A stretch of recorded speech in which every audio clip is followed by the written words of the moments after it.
थाहा छैन मलाई मान्छेले किन मन पराउँदैन है, किन उनीहरूले मलाई हेट गर्छ।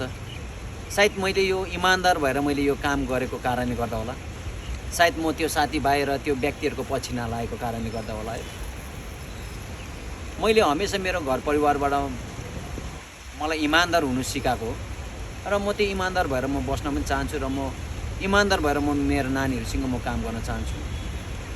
रह्यो कतिवटा कुरो जहाँ चाहिँ मैले जुन अहिले म यहाँ ट्रेनिङ गराउँछु नानीहरूलाई, धेरै बाधा बिघ्नहरू यो ग्राउन्डमा आएको छ है। र हेर्नुहोस्, होल लाइफ मेरो उतापट्टि हस्पिटल ग्राउन्डमा जब ग्राउन्ड बनेको थियो त्यहाँबाट मेरो जर्नी स्टार्ट भएर यो ग्राउन्डमा मेरो है करियर मेरो सकेको छ। तर अहिले पनि मेरो यहाँको साथीभाइ र ती व्यक्तिहरूले मलाई बुझ्नै सकेन क्या। म उनीहरूसँग छु, हमेसा छु, तर उहाँहरूले मलाई चिन्नै सकेन। तर म यो भन्न चाहन्छु, उहाँहरूले मलाई चिन्नुपर्छ भन्ने छैन। जसले मलाई चिन्छ, जो साथीभाइ मेरो, जो आफन्त मेरो, उनीहरूको लागि म सधैँ उनीहरूसँग छु।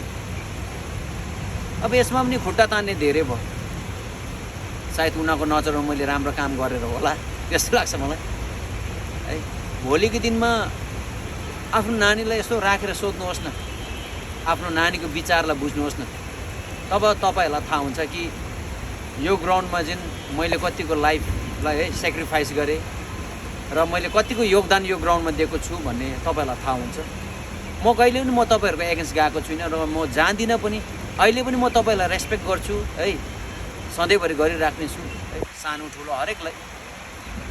मेरो एउटै सोच र विचार छ, यो ग्राउन्ड बाँच्नुपर्छ, यो ग्राउन्डमा हाम्रो भाइ बहिनीहरू खेल्नुपर्छ, जेनेरेसन बाँच्नुपर्छ र हाम्रो यहाँ यो ठाउँबाट पनि भोलिको दिनमा इन्डिया टिम खेलेर त्यही नानीहरू भोलिको दिनमा जयगाउँमा फर्केर फेरि उनीहरूले नै यो स्पोर्ट्सलाई नै अगाडि बढाएको म यो चाहन्छु।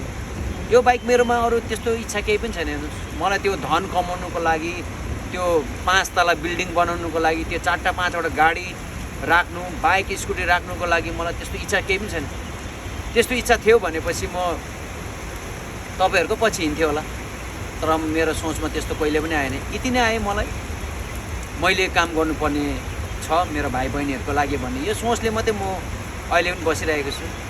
र खुट्टा तान्ने ती साथीभाइहरूलाई कति दिन तान्नुहुन्छ मेरो खुट्टा, लु भन्नुहोस् त। मेरो विचारलाई त तपाईँहरूले लड्नु सक्नुहुन्न, याद गर्नुहोस्।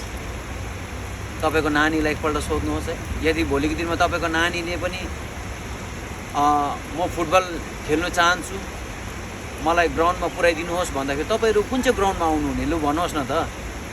तपाईँहरूकोमा त्यो अप्सनै हुँदैन। त्यही लागि भन्छु, हेर्नुहोस्, इमान्दार बस्नुहोस्। जति दिन हामी संसारमा जिउँछौँ तबसम्म राम्रो काम गर्नुहोस्। इनाम दिनु नदिनु त उपरवालाको हातमा हो है।